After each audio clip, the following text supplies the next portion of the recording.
नमो भगवते वासुदेवाय नमः।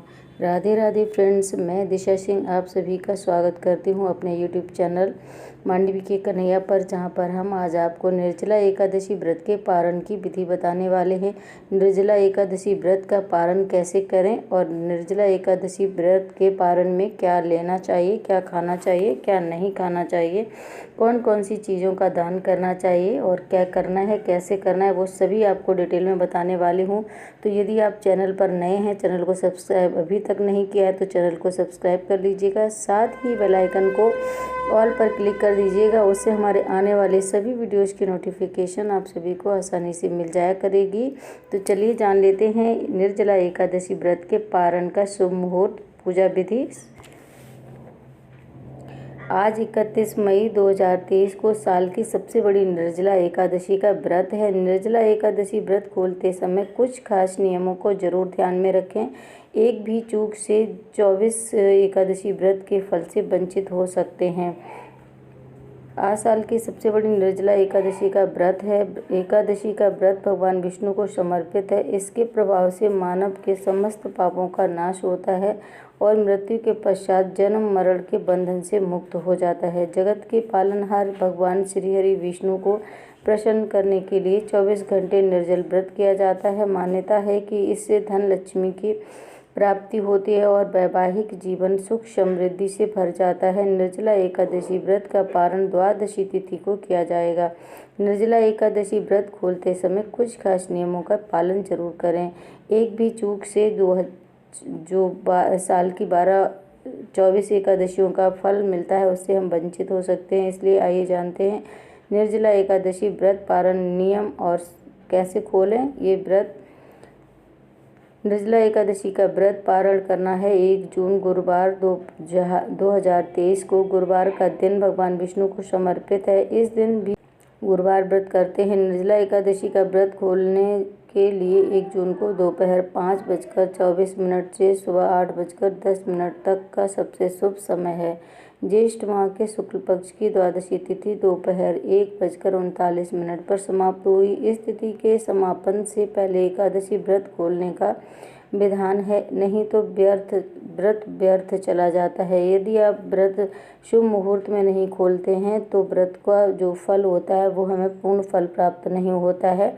और एकादशी का व्रत जो है हरिवासर के समय में भी नहीं खोला जाता। उपवास के कठोर नियमों के कारण सभी एकादशी व्रतों में निर्जला एकादशी व्रत सबसे कठिन होता है। इसमें अन्न के साथ साथ जल का भी त्याग करना होता है। ऐसे में द्वादशी तिथि पर सबसे पहले स्नान के बाद विष्णु जी को विधि विधान से पूजा करनी चाहिए और उसके बाद एक ज़्यादा नहीं तो कम से कम एक ब्राह्मण को भोजन कराएं, दान दक्षिणा दें और फिर पानी या जो भगवान को श्री हरि का चरणामृत होता है उससे आप व्रत खोलेंगे।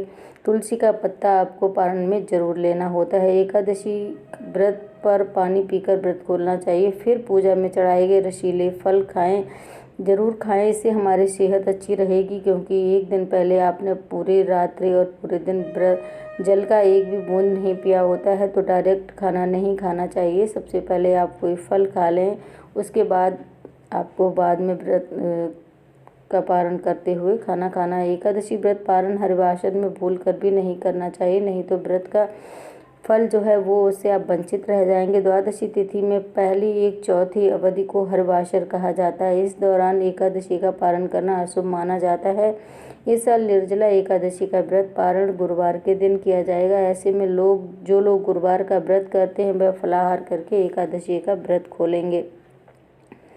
और एकादशी का व्रत पारण करने से पहले आपको कुछ दान अवश्य देना चाहिए, जैसे कि पंखा हो गया, जूता हो गई, घड़ा हो गया और खाने पीने की चीज़ें हो गई। और एक ब्राह्मण को भोजन कराना ही है। ब्राह्मण नहीं मिलता है तो गरीब को भोजन कराएं। अगर गरीब भी नहीं मिल पाता है किसी कारणवश से, तो फिर आप गौ माता को भी भोजन खिला सकते हैं। उसके बाद भी आप पारण कर सकते हैं।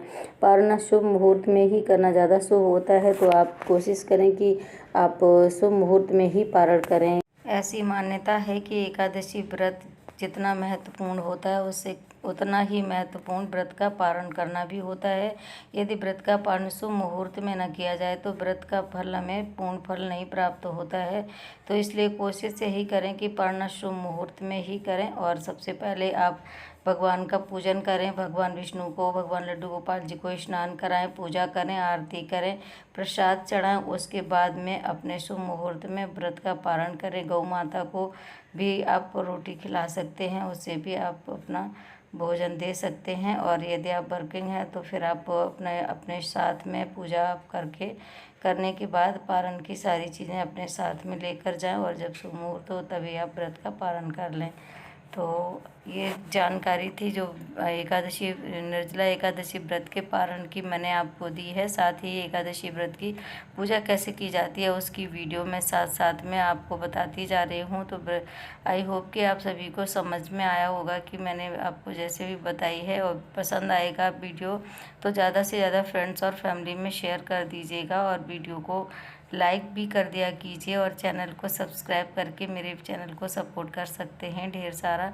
तो आई होप कि आपको समझ में आ गई होगी। और एकादशी व्रत की कथा सुनने के लिए आपको हाथ में पुष्प लेकर ही कथा सुननी चाहिए। और एकादशी व्रत में कथा ज़रूर आपको सुननी होती है, तो आप कथा ज़रूर सुनें। और कथा का वीडियो भी अपलोडेड है चैनल पर, तो आप उसे भी देखिएगा। और आई होप मिलते हैं नेक्स्ट वीडियो में, तब तक के लिए राधे राधे। कमेंट बॉक्स में राधे राधे ज़रूर लिख दीजिएगा।